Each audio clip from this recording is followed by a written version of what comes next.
네, 여러분 압축 강의 6단원 바로 나가보도록 하겠습니다.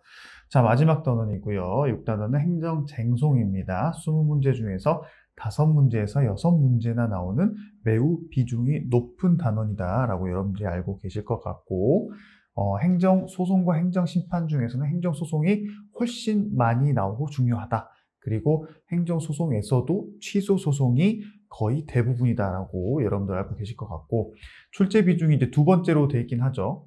2단원이 가장 많이 돼 있고, 그 다음 6단원을 보고 있는데, 2단원은 사실 논점 자체가 많습니다. 그죠? 그렇기 때문에, 이 단원에서도 뭔가 그 가성비를 더 따지자면 6단원이 훨씬 더 중요하다고 볼 수 있고요.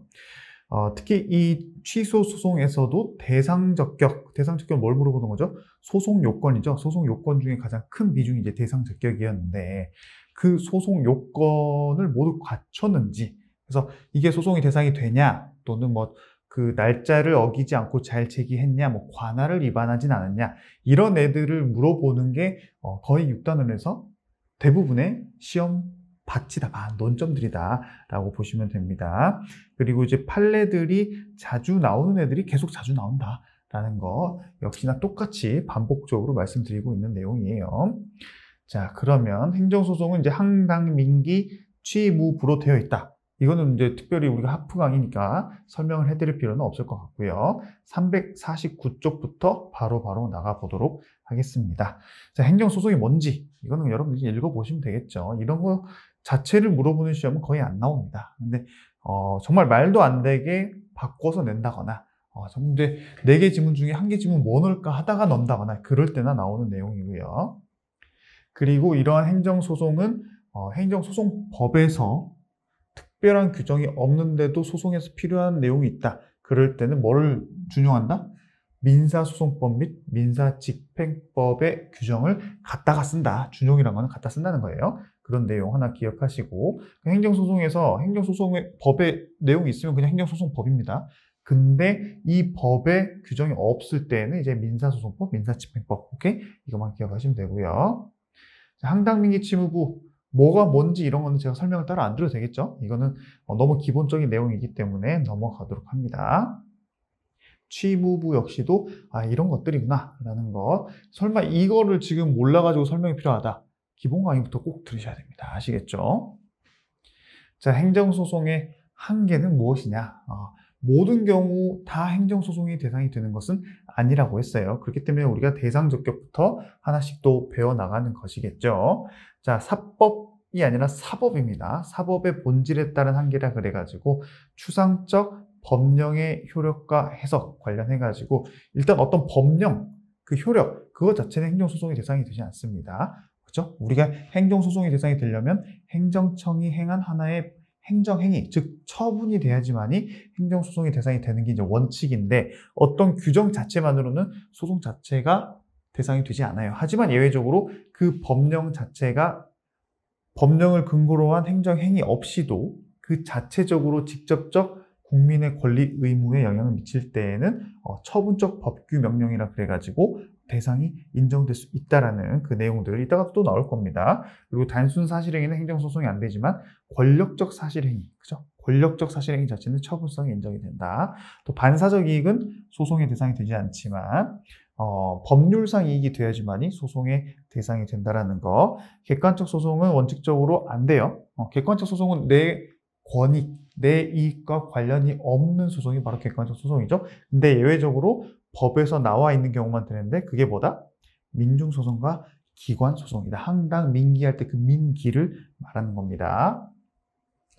자, 그리고 통치행위는 행정소송의 대상이 되지 않죠. 통치행위 1단원에서 배웠던 내용입니다. 정치적인 결단이라고 했어요. 하지만 현재는 그러한 통치행위를 하더라도 기본권 침해, 국민의 기본권 침해와 관련이 된 경우에는 헌법소원의 대상이 된다라고 보고 있고요. 자, 재량행위 같은 경우는 일탈, 남용 정도가 돼야지만이 소송의 대상이 된다. 그리고 취소가 된다라는 거 기억하시고, 재량행위냐 기속행위냐에 따라서 어떻게 판단하는지가 다르다 했어요. 그 내용 우리 94쪽에서 공부했던 내용입니다. 특별 권력관계 같은 경우는 예전에는 사법심사 대상 자체가 안 됐지만 지금은 처분성을 갖고 있다면 사법심사 행정소송의 대상이 된다라는 내용도 기억하실 필요가 있습니다. 아주 기본적인 내용이에요.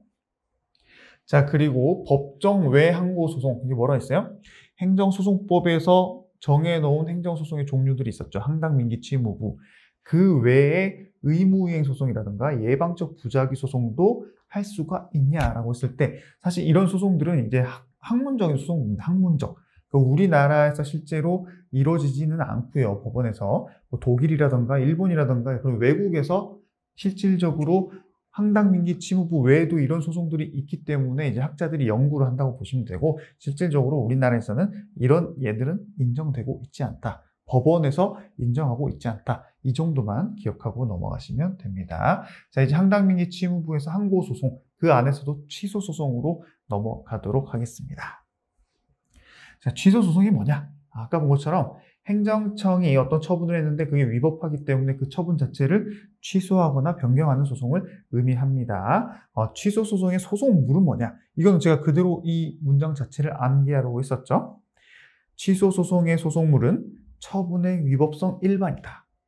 취소소송의 소송물은 처분의 위법성 일반. 그죠? 처분의 위법성 자체를 소송의 대상으로 해가지고 그거를 취소시키는 거기 때문에 처분의 위법성 일반. 이게 바로 소송물이다라고 말씀드렸습니다. 아주 간혹 나옵니다. 아시겠죠? 항당민기 취무부에서 취소소송 나간다는 뜻이에요. 그래서 바로 넘어가고요. 이런 내용들은 이제 제가 하프 강의니까 바로 넘어가도록 하겠습니다. 소송의 종류가 뭔지 이런 거. 기판령 같은 경우는 우리가 기존에도 배웠지만 나중에 410쪽 공부할 때 나오기 때문에 지금 바로 넘어가고요. 자, 이제 취소소송의 적법 요건에 대해서 나가보도록 하죠. 자, 이 단원에서, 6단원에서도 행정소송 안에 항고소송, 항고소송 안에 취소소송, 취소소송 안에서도 뭐죠? 적법 요건. 이게 시험에 가장 많이 나온다고 했어요. 알죠? 잘 기억하셔야 돼요. 자, 적법 요건이 뭐냐? 일단 얘가 싸울 자격이 있는지를 판단하는 게 바로 적법 요건이라 했습니다. 적법 요건은 어떤 A라는 사람이 어떤 처분을 받았다고 생각했어요, 저희가. 그래서 그 처분 자체가 위법하다 해서 취소소송을 제기하려고 법원에 왔습니다. 근데 법원이 봤더니, 아니, 이거는 당신이 뭐 행정청이랑 싸우려고 갖고 온 것 같은데, 이거는 적법 요건에 해당하지 않기 때문에 이거는 소송을 제기할 거리도 안 됩니다. 그렇기 때문에 이거 기각이 아니라 각하합니다. 이런 개념이라고 했었죠. 그래서 만약에 이런 적법 요건이 있고 그 다음에 본안 요건이 있는데 소송은 이렇게 두 단계로 나눠서 법원이 판단을 했습니다. 첫 번째는 대상, 자격 자체가 있는지, 그게 바로 이제 적법 요건 판단.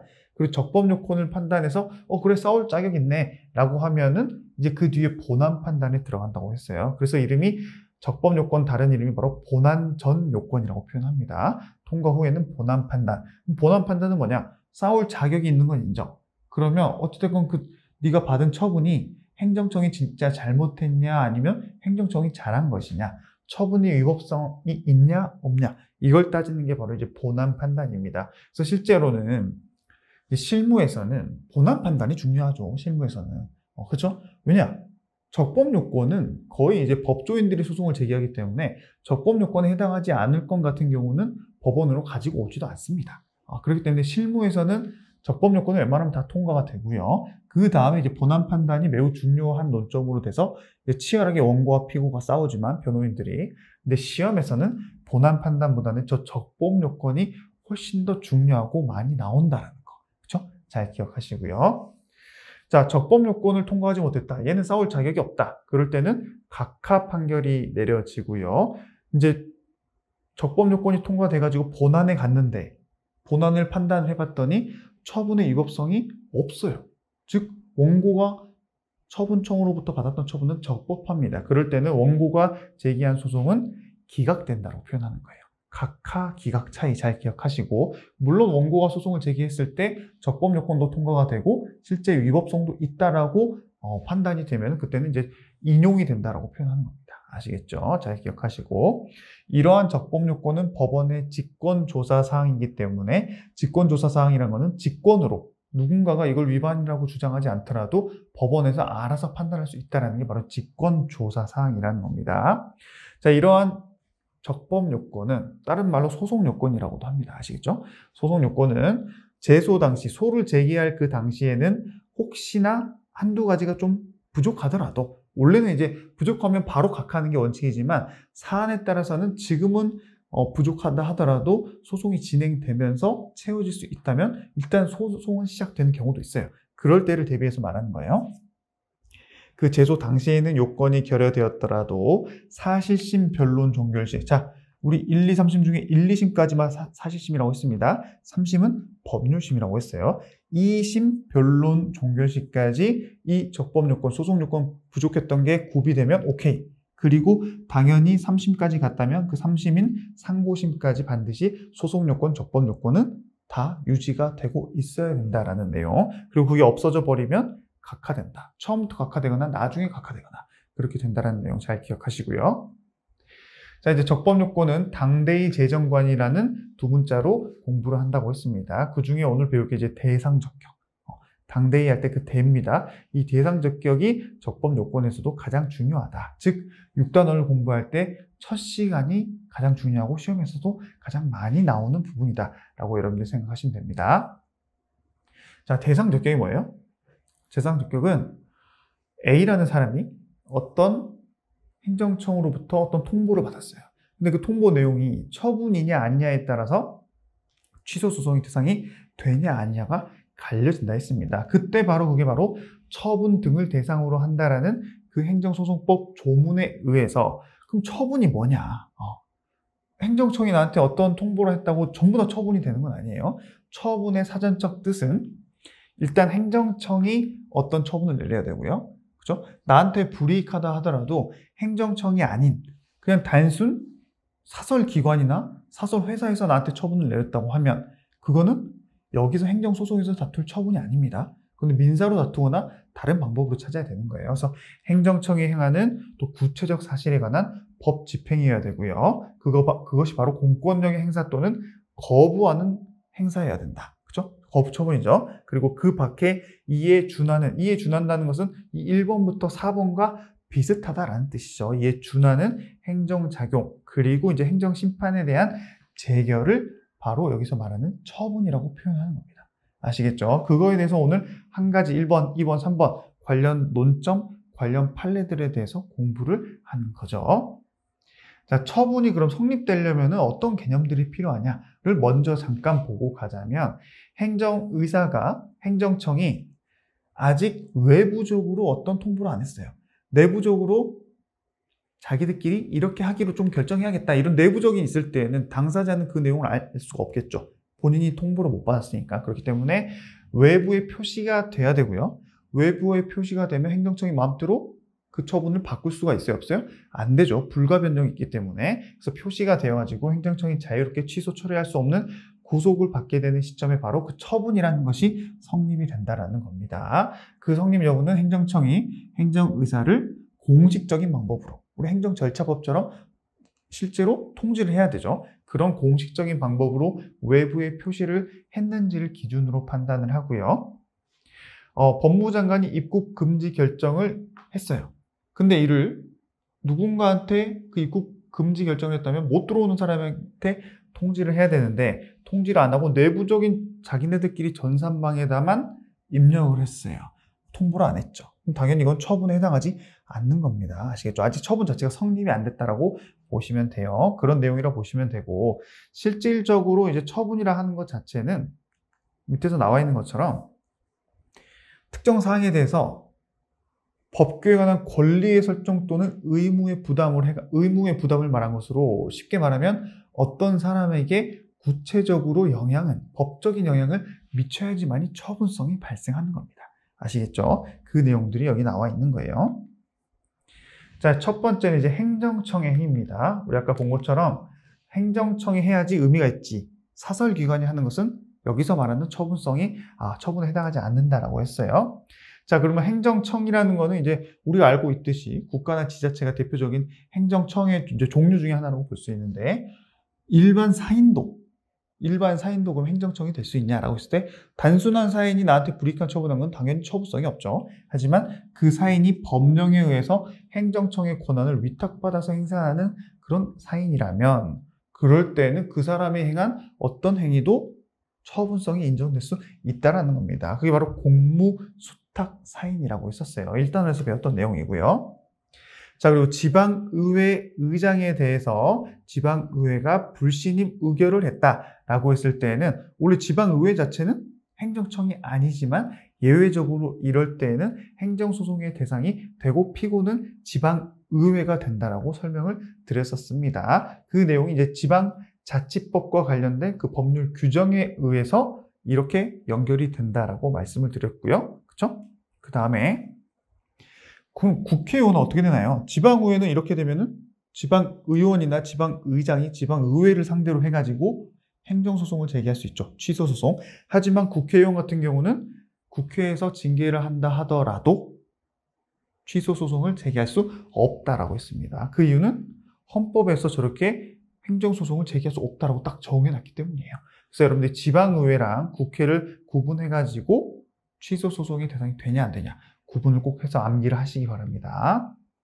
자, 넘어가고요. 밑에 성업공사, 지금으로 따지면 한국자산관리공사가 체납 압류된 재산을 이제 경매를 한다는 거죠. 하는 것은 세무서장의 공매 권한을 위임을 받아서 행하는 거기 때문에 처분성이 인정이 된다라는 내용.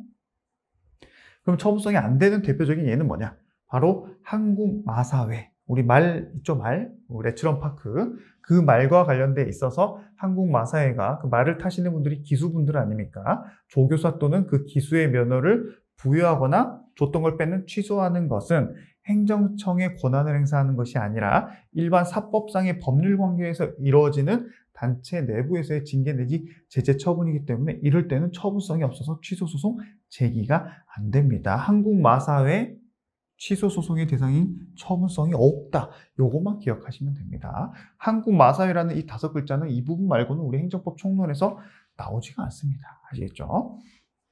자, 입찰 참가 자격의 제한. 여기서는 이제 포인트가 뭐였어요? 우리가 50조 공법관계, 사법관계에서 공부를 했던 것처럼 국가를 당사자로 하는 계약에 관한 법률의 근거에서 입찰 참가 자격 제한을 했다거나 또는 공공기관의 운영에 관한 법률의 근거에서 입찰 참가 자격 제한을 했다면 그럴 땐 처분성 인정. 그럼 뭐만 인정 아니에요? 정부, 투자기관, 회계 규정에 의해서 입찰 참가 자격을 제한시켰다. 이거는 처분성이 없다라고 했습니다. 아시겠죠? 이것만 기억하면 됩니다. 이 페이지에서는. 자, 그 다음에 행정청을 따졌다면 두 번째는 구체적 사실에 관한 행위입니다. 방금 1번 봤다면 이제 2번으로 넘어간다는 뜻이에요. 자, 구체적 사실에 관한 행위는 불특정 다수인을 대상으로 해서 반복적으로 적용되는 일반적 추상적 규율은 원칙적으로 처분이 아니다라는 내용. 사실 뭐 하나씩 뜯어보면 되게 어려워 보이는데요. 그냥 이대로 읽어보시고 중요한 내용 그 다음부터 나온다고 보시면 됩니다. 자, 행정규칙인 고시라는 게 있죠. 고시. 근데 그 고시가 법률 규정 중에 하나죠. 아까 우리 앞에서 배운 것처럼 법률 규정 그 자체는 취소소송의 대상이 원래 안 되는 게 원칙이죠. 근데 원래는 왜 그런 법령을 근거해서 행정청이 행정공무원이 어떤 처분을 내리면 그거 자체 처분이 취소소송의 대상이 됐잖아요. 근데 그러한 집행행위 개입 없이도 방금 말했던 근거를 가지고 행정청이 어떤 집행을 하지 않더라도 그 법령 그 자체로서 국민의 구체적인 권리, 의무에 직접 변동을 초래한다면 그때는 그 법령 자체가 항고소송의 대상이 된다. 이 문장 정말 많이 나왔죠. 잘 기억하셔야 되고요. 역시나 조례가 이럴 때도 처분에 해당한다. 라고 해서 고시나 조례가 이런 특성을 가지면 다 취소소송의 대상 자체가 될 수 있습니다. 자, 정보통신윤리위원회가 특정 인터넷 웹사이트를 청소년 유해 매체물로 결정하고 고시하는 행위도 그 자체로 취소소송의 대상이 된다는 거고요. 그리고 제가 항상 말씀드린 것처럼 아까 앞에 1, 2, 3, 4, 5 이거 자체를 하나씩 구분하는 것은 별로 안 중요하다고 했어요. 뭐가 중요하다? 그래서 취소소송이 된다고 안 된다고 그 O냐 X냐 요것만 잘 구분하면 일단 거의 90%는 맞고 들어간다고 했어요. 아시겠죠?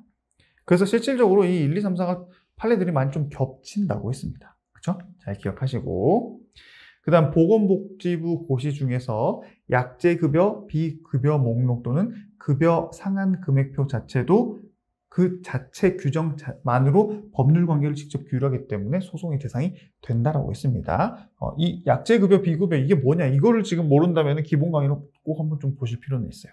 아시겠죠? 근데 내가 지금 시험 진짜 한 일주일밖에 안 남았는데 이거 처음 본다. 그럼 그냥 그대로 암기해야 됩니다. 그럴 때는 어쩔 수 없어요. 일주일 남았는데 기본 강의를 가지고 이걸 찾는다는 거는 지금 너무 늦었습니다. 그죠? 근데 어찌됐건 시험에서는 여러분들에게 약제급여, 비급여 목록이 뭔지를 물어보지 않아요. 약제급여, 비급여 목록이라는 이 문장 단어만 나오면 처분성 인정 이것만 기억하면 여러분들은 그 문제를 맞출 수가 있습니다. 아시겠죠? 그러면 선생님 제가 처음부터 공부 안 하고 시험 직전에 이런 것만 봐가지고 시험 보러 가면 되지 않을까요? 라고 또 질문하시는 분들이 있을 수 있는데 시험 문제가 여기서부터 여기까지만 시험 범위다. 요 한 페이지. 그러면 그렇게 하는 게 맞죠. 하지만 여러분들이 공부하는 거는 시험 범위가 많죠. 그럴 때는 기본 강의를 공부하면서 이런 애들이 뭐구나라는 걸 이해를 하게 되면은 우리가 많은 진도 범위를 이렇게 급하게 외워서 급하게 까먹지 않고 공부를 할 수 있기 때문에 기본 강의라는 거를 미리 차근차근 공부하는 겁니다. 아시겠죠? 번개치기로 공부하기에는 번개치기는 뭐죠? 벼락치기로 공부하기에는 우리 시험이 범위가 너무 많다라고 말씀드리는 겁니다.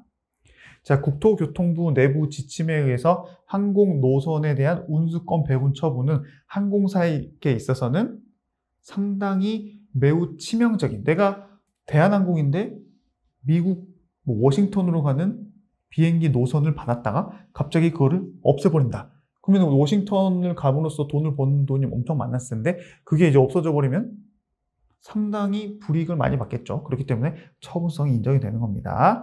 자, 쭉쭉 넘어갈게요. 중요한 거 아닌 거는. 자, 그 다음 처분이 아닌 건 뭐였어요? 의료기관 명칭 표시판. 요 단어만 나오면 이제 처분성 인정 안 된다 보면 됩니다. 명칭 표시판 간판이에요. 이 간판에서 글자 크기 규정하는 거, 요거는 처분성이 없다라고 있습니다. 제가 설명 열심히 드렸기 때문에 이거는 바로바로 넘어갈게요. 자, 그 다음에 이제 세 번째는 법 집행행위죠. 행정청이 구체적 사실에 관한 법 집행행위 세 번째입니다. 말 그대로 국민의 권리 의무에 직접적 효과를 가져오면은 처분성 인정. 그렇지 않으면 부정이라고 보시면 되는 거고요. 상급 행정기관이 하급 행정기관, 같은 행정기관인데 위아래 자기들 내부 안에서 승인, 동의, 지시. 이건 국민한테 직접 영향을 안 미치기 때문에 처분성이 없습니다. 또 공무원 시험 승진 후보자 명부가 있었는데 특별한 이유가 없이 그 승진 후보자 명부에서 삭제가 돼가지고 승진을 못했다.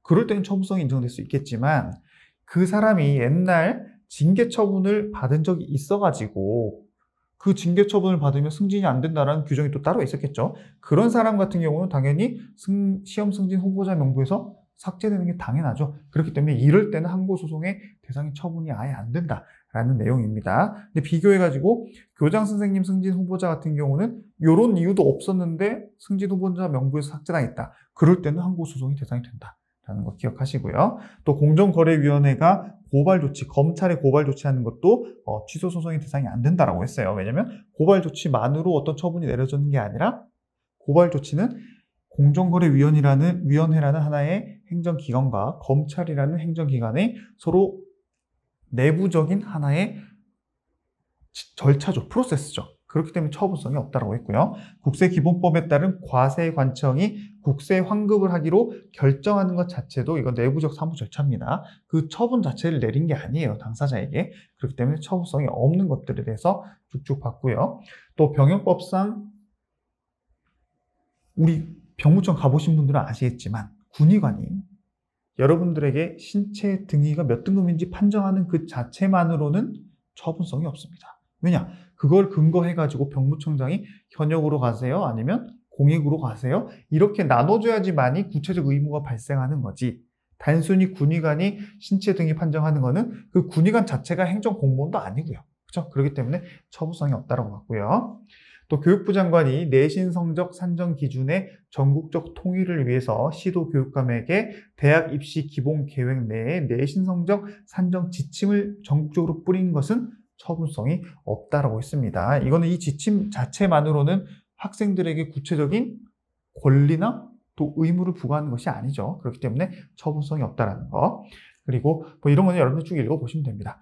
사실 이런 판례들이 지금 제가 강의를 할 때에는 왜 그런지에 대해서 제가 간단하게 말씀을 드리기 때문에 그것만 듣는다면 여러분도 OX 문제집 풀어보시면은 이런 애들이 시험에 나왔을 때 밑에는 제가 해설에다가 판례 문구들을 요약해서 집어놨잖아요. 그렇기 때문에 그 내용들을 읽어보시면서 왜 판례가 이렇게 결정했는지를 그때 더 자세히 알 수 있게 됩니다. 물론 그 내용들은 무조건 다 알면 좋겠지만 알 필요는 없고 결론을 OX로 기억하는 데 도움이 되라고 제가 판례를 집어넣은 거예요. 아시겠죠? 자, 그 다음 이런 애들도 여러분들이 읽어보시면 돼요. 한 번씩밖에 안 나온 거기 때문에 하프 강의에서는 뭐 하나씩 다 읽진 않겠습니다. 여러분들이 쭉쭉 읽어보시고요. 오늘 복습할 때. 그 다음에 이제 공권력의 행사입니다. 네 번째죠. 공권력의 행사.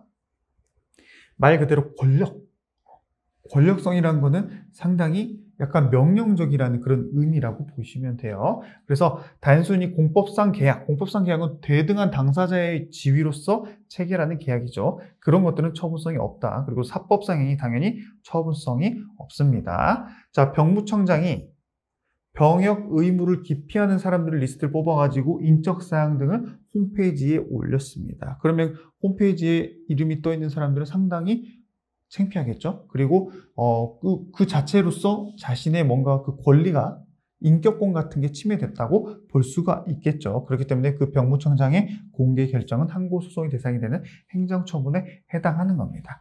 물론 본인이 병역 기피자가 아닌데 거기에 올라왔기 때문에 그 처분 자체를 다투고자 위법성을 주장하기 때문에 처분성 자체를 인정해 주는 거지, 병무청장이 거기 올린 것 자체만으로 문제가 되기 때문에 올리면 안 된다라는 내용은 아닙니다. 아시겠죠? 그렇게 기억하시고요. 그 다음 거부 처분입니다. 공권력 행사 또는 그 거부할 때 그 거부가 여기 들어가는 것이죠. 자, 거부 처분은 내가 신청했는데 그걸 안 해주는 게 바로 거부 처분입니다. 신청했는데 아무 말도 안 하고 있다. 그건 거부 처분이 아니라 부작위라고 표현한다라고 했어요. 근데 예외적으로 부작위라 할지라도 거부 처분이 되는 경우가 있고, 그게 바로 여기 크게 두 가지다. 일정 기간이 지났는데도 불구하고 아무 처분이 없는 경우, 즉 내가 어떤 걸 신청했을 때 일단 답변이 없으면 부작인데 10일 내로 답변을 하게 돼 있는데 10일이 넘어서 11일, 12일 됐는데도 행정청이 아무것도 안 하고 있다. 그건 말 그대로 거부를 하겠다는 의사죠. 그럴 때는 거부 처분이 될 수도 있고요. 근데 법에서 정해져 있는 경우에 그렇습니다. 또는 경원자 관계에서 여러 명 사이에서 한 명한테만 오케이가 떨어졌다. 그럼 나머지 같은 경우는 너한테 안 해준다라는 의사표현이 있지는 않았죠. 근데 다른 한 명이 이미 돼버리면 다른 나머지 사람들은 실질적으로 다 안 된다는 거죠. 그렇기 때문에 그럴 때는 그게 바로 거부 처분이 된다라는 내용이 바로 여기 나와 있습니다. 그럼 행정청이 단순 거부만 했다고 다 처분이 되냐? 그건 아니죠. 여기 나와 있는 게 바로 그 거부 자체가 또 처분이 되려면 이런 요건들을 충족해야 된다는 게 바로 여기 나와 있습니다. 그 신청의 대상이 된 행위 자체가 행정처분이어야 되기 때문에 단순 일반 재산의 대부 신청, 이런 거는 사법상 계약이죠. 행정청과 단순 개인이 어떤 걸 빌려 쓴다거나 이런 단순한 계약 같은 경우는 사법상 계약이기 때문에 처분성이 아닙니다. 그렇기 때문에 공권력의 행사 또는 이에 준하는 행정작용을 신청했는데 그걸 거부했을 때, 그럴 때만이 거부 처분이 될 수 있고요. 또 그런 거부 행위가 신청인에게 법률 관계에 있어서 변동 또는 불이익을 직접적으로 일으켜야지만이 거부 처분이 되는 거고요. 또 그 신청인이 자기가 신청하는 거에 있어서 법규상 또는 조리상 신청할 수 있는 권리가 있었을 때 신청했는데 거부를 했을 때 거부 처분이 되는 거지, 그 신청 자체도 할 권리도 없는 사람이 신청하면 당연히 그거는 거부당하기 때문에 그럴 때는 거부 처분으로 또 보지 않는 거라는 뜻이 여기 나와 있습니다. 그 국민에게 법규상 또는 조리상 신청권이 있어야 되고요. 그 신청권이 있냐 없냐는 신청인이 누구냐인 그 사람을 따지고 고려할 게 아니라 관계 법규를 봤을 때 일반 국민이라면, 우리나라 국민이라면 이러한 신청권을 인정할 수 있다. 그러면은 그때 이제 신청권이 인정되는 것처럼 그런 식으로 추상적으로 결정하는 거지, 자기랑 친한 사람이기 때문에 신청권이 인정되고 안 친하니까 인정되지 않고 그런 식으로 누구인가를 고려해서 판단할 것은 아니다라는 판례 문구가 여기 나와 있는 겁니다. 아시겠죠? 자, 신청에 대한 거부 행위가 항고소송의 대상이 된 처분이 되기 위해서는 이 문장들이 중요합니다. 이 두 줄이. 그 신청권의 존재 여부를 넘어서 구체적으로 그 신청이 인용될 수 있는 정도에 이르러야 하냐. 즉, 이게 신청했을 때 당연히 이 사람은 그 신청이 받아들여져야 될 사람인데도 불구하고 그 신청에 대해서 안 받아들여졌을 때 그때만 그럼 거부 처분이 가능하냐. 그렇게 볼 건 아니다라는 겁니다.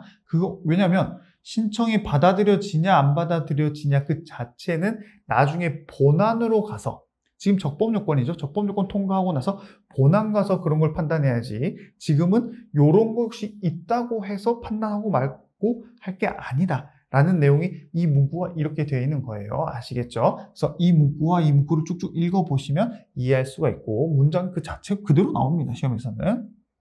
자, 그리고 이 니은 판례도 제가 알려드렸던 판례이기 때문에 넘어가도록 할게요. 자, 이제 구체적인 내용들 하나씩 보도록 하겠습니다. 자, 왼쪽과 오른쪽 구분하는 기준이 뭐라 했어요?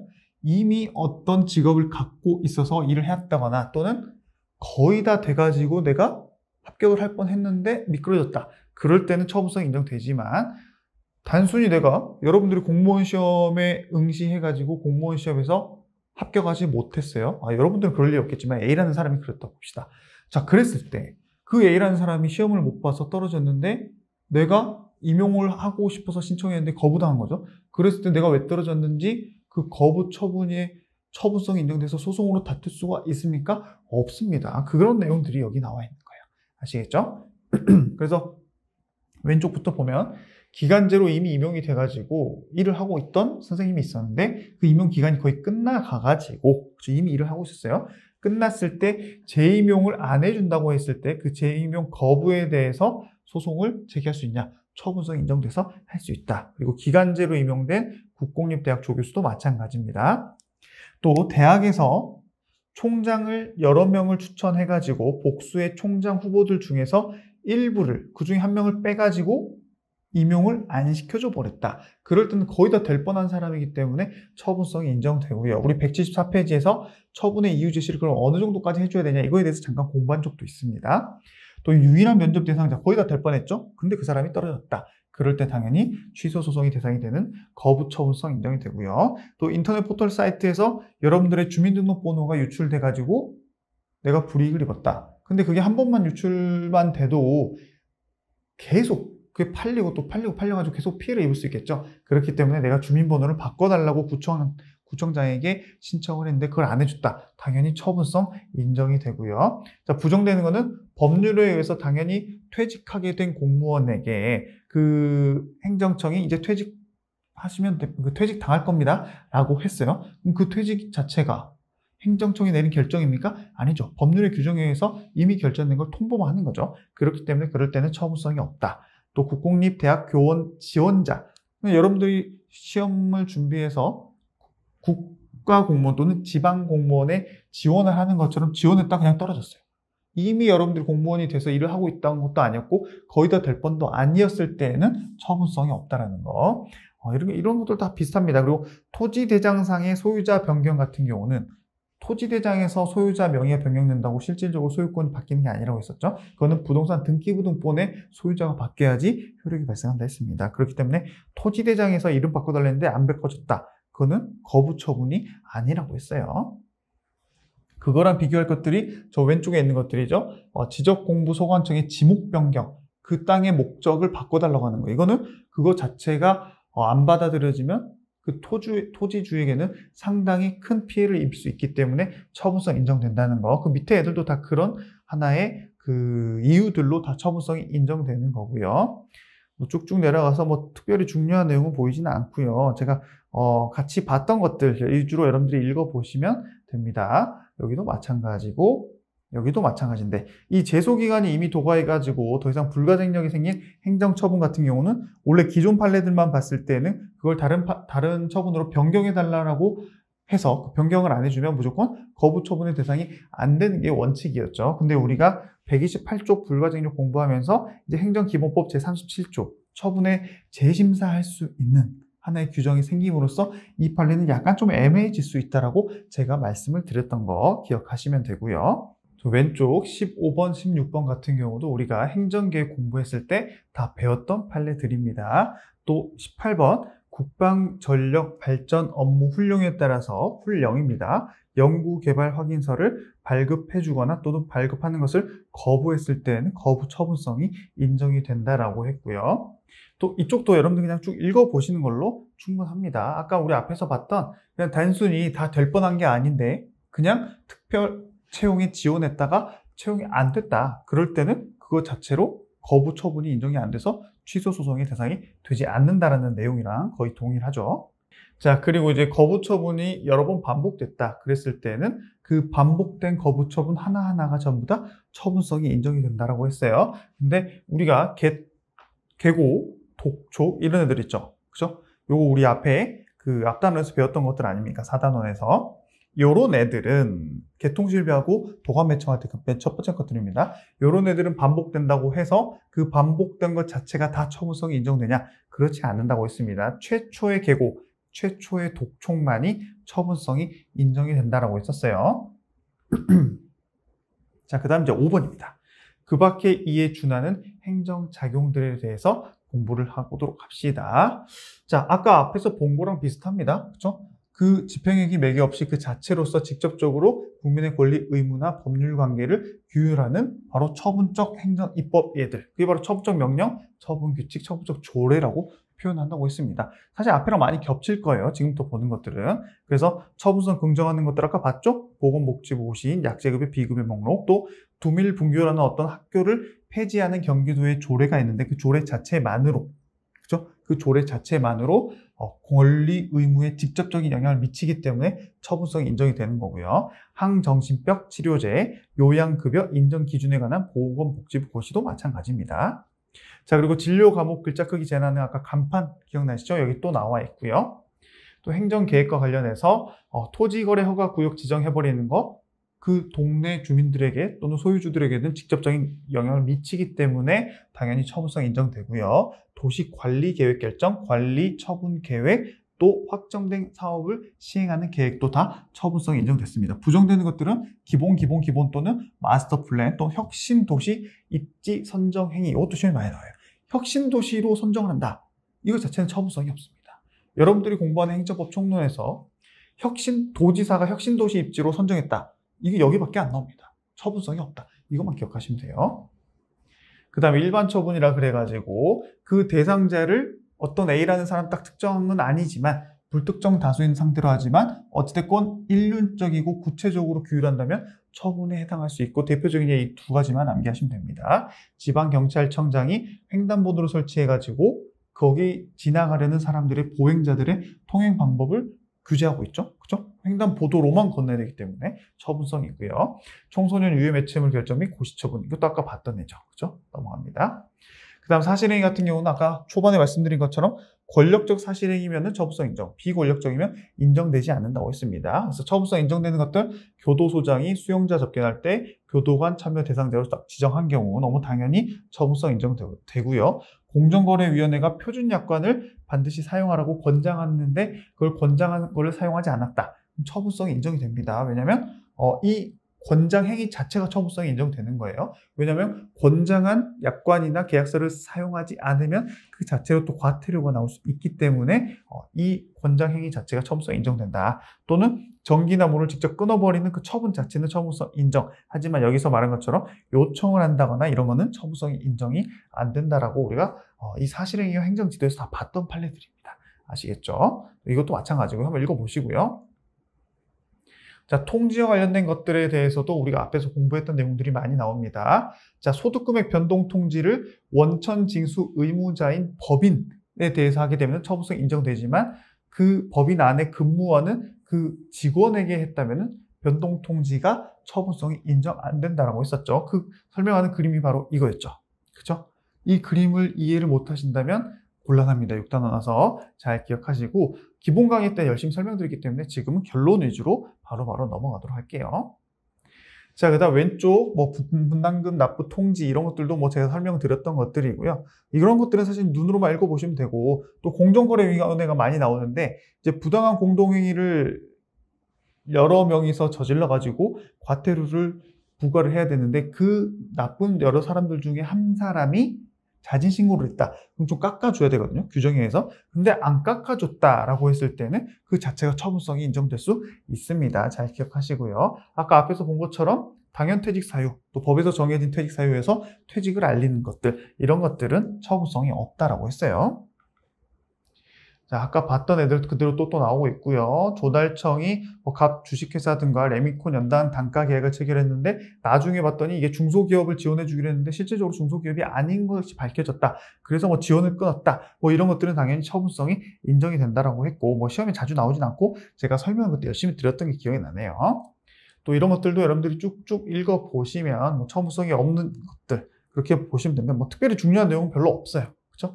OX 문제집에서 오히려 하나씩 풀면서 관련 지문에 해당하는 밑에 해설을 보시면서 판례를 읽는 게 훨씬 더 도움이 됩니다. 자, 그리고 민원 사무 처리에 관한 법률에서 사전 심사 결과 통보도 처분성이 없다 했어요. 하지만 사전 결정이라 해가지고 우리 다단계 행정에 공부할 때 공부했죠. 이름이 비슷해서 결과가 다른데 이름이 비슷해서 제가 기억하시라고 기본 강의 때 한 번 더 설명을 드렸던 게 여기 또 나와 있습니다. 자, 경고 같은 경우도 시험에 종종 나오는 게 있습니다. 빨간색 위주로. 자, 공무원에게 어떤 경고를 하는데요. 그 경고의 근거 규정이 행정규칙입니다. 원래 행정규칙 자체는 내부적인 하나의 프로세스이기 때문에 그러한 행정규칙의 근거에서 어떤 걸 한다고 해도 처분성이 인정되지 않는 게 원칙이었죠. 하지만 행정규칙에 의해서 경고 조치를 하게 되면은 그 자체만으로 나중에 승진을 하는데 제한이 걸린다거나 또 그 기간 동안에는 무슨 포상이나 훈장을 못 받게 된다. 그런 불이익이 있기 때문에 행정규칙에 의한 불문경고 조치도 처분성이 인정이 되고요. 반대로 장관이 경고 조치를 했어요. 서면으로. 훨씬 더 세 보이지만 이런 경고만으로는 그 공무원에게 불이익을 주지는 않기 때문에 처분성이 인정이 되지 않는다라고 기억하시고, 여기도 마찬가지입니다. 자신의 신분에 불이익을 초래하는 법률 효과가 발생하지 않아요. 그럼 당연히 그런 경고는 처분성이 그냥 없다라고 보시면 되고요. 자, 금융기관 임원에 대해서 금융감독원장이 문책 경고를 하게 되면은 그 사람은 그 경고를 받았기 때문에 나중에 다른 금융기관 임원으로서 일을 할 수가 없게 되는 불이익이 있을 수 있겠죠. 그렇기 때문에 직업의 자유를 침해한다 해가지고 처분성이 인정되고요. 하지만 이미 퇴사를 한 전 대표이사에게 금융감독원장이 경고장을 보냈다. 이미 퇴사를 했기 때문에 의미가 없습니다. 아시겠죠? 그래서 처분성이 없다라는 거 기억하시고, 또 공정위가 나오죠. 표시 광고의 공정화에 관한 법률을 위반해가지고 공정거래위원회가 경고 조치를 했다. 그럼 처분성이 인정이 됩니다. 왜냐하면 한 번 경고를 하게 되면은 다음에 경고하면 기존의 경고가 있기 때문에 가중처벌이 될 수 있고, 그런 이유들로 처분성이 인정된다라고 보시면 될 것 같아요. 그 다음 공증과 관련해서 우리 115쪽에서 다 봤던 애들이 또 그대로 나옵니다. 저 왼쪽 같은 경우 특히 지목변경은 아까도 봤던 거죠. 그런 애들이 반복되고 있고요. 또 말소된 상표권을 회복하려고 회복 등록 신청을 했는데 안 해준다. 처분성 인정됩니다. 저거랑 관련된 판례가 뭐였어요? 이거죠. 상표권 말소 등록 행위. 어떤 법인이 폐업 신고를 해가지고 그 법인이 가지고 있던 상표권을 관련 행정청이 말소시켰다. 그 자체는 처분성이 없습니다. 하지만 나중에 그 법인이 폐업을 취소하고 다시 되살아나가지고 일을 하려고 하다 보니까 상표권이 말소가 됐네요. 그럼 그걸 다시 살려달라고 했는데 안 살려줘요. 그게 바로 왼쪽 4번이죠. 그럴 때는 처분성이 인정된다라고 설명을 드렸습니다. 또 토지 면적을 등록해달라고 했는데 반려했다. 그럼 면적 등록은 매우 중요하기 때문에 그걸 안 받아들여주면 국민한테 피해가 가기 때문에 처분성 인정된다라고 했고요. 또 무허가 건물 관리대장에서 삭제한다. 그럼 그 삭제하는 걸 그걸로 끝이지 삭제한다고 해서 불이익이 되지는 않죠. 그렇기 때문에 처분성이 인정 안 된다라는 내용. 또 토지대장, 건축물대장, 자동차 운전면허대장에서 일정 사항을 거기다 쓰거나 바꾸는 거, 그거 자체만으로는 법률적인 효과가 바로 발생하지 않기 때문에 처분성이 없다라고 하고 있어요. 자, 나머지 쭉쭉 읽어보는 걸로 넘어가도록 하겠습니다.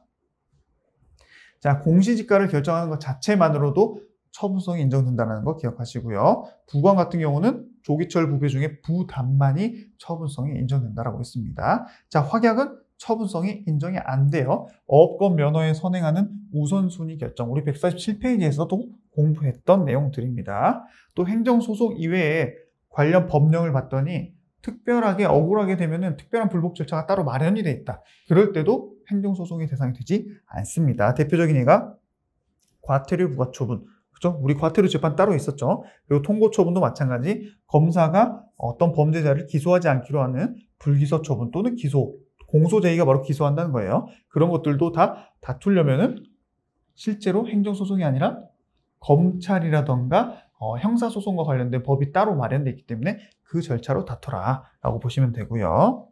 쭉쭉 넘어갑니다. 또 변경 처분 같은 경우가 시험에 좀 나오죠. 자, 실질 변경 같은 경우는 당연히 처분이 바뀌었기 때문에 변경 처분이 그 기준이 된다라고 보시면 되고, 소폭 변경 같은 경우는 그 원래 변경 자체가 아예 된 게 아니라 소폭적으로 겉의 내용들만 좀 바뀐 거기 때문에 종전 처분, 기존에 있던 처분이 처분의 대상성이 인정이 돼서 소송의 대상이 되는 겁니다. 얘네는 삭제하고요.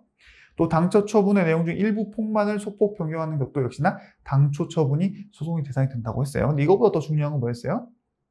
감액 경정이나 증액 경정이 중요하다고 했었죠. 이거는 뭐만 기억하면 돼요?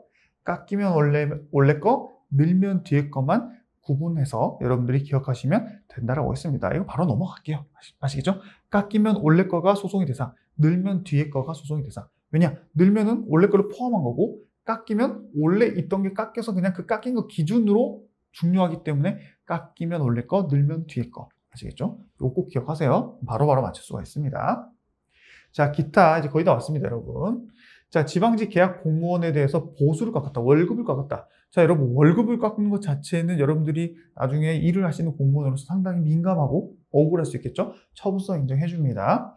또 툭쭉 넘어가서 국민권익위원회가 어떠한 사안에 있어서 그 사람이 행한 행동 자체를 성희롱 맞습니다라고 결정하면은 그 사람은 성희롱을 한 사람이 되기 때문에 관련 규정에 의해서 불이익한 처분을 당연히 받을 수밖에 없어요. 그렇기 때문에 국민권익위원회가 성희롱을 결정하는 것 또는 이에 따른 시정 조치를 권고하는 것은 당연히 처분성이 인정이 된다는 거 기억하시고요.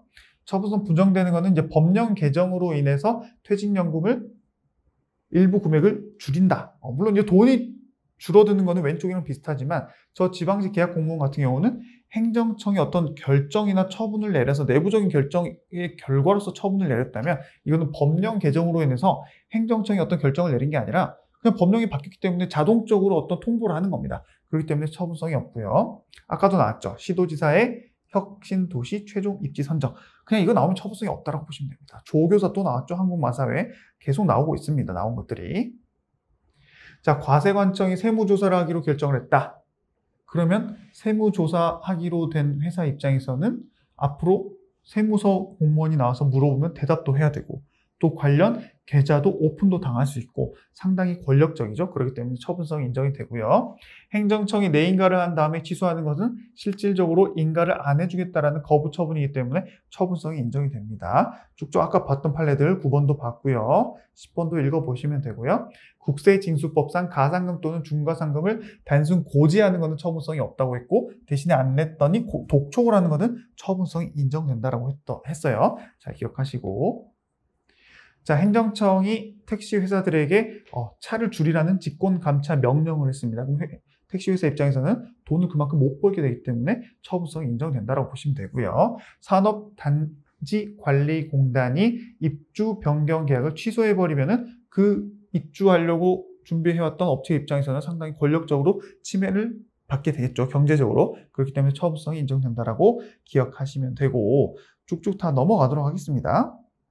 아까 봤던 것도 나오죠? 총장 후보자들 중에 일부를 임용 제청에서 제외됐다. 총장 후보자들까지 올라왔다면 거의 될 뻔했죠. 근데 거기서 떨어진다면 처분성이 인정이 된다고 했고요. 자, 여기 재단법인 한국연구재단이 BK21, 이거 BK21 나오면 두 가지 기억하라고 했었죠.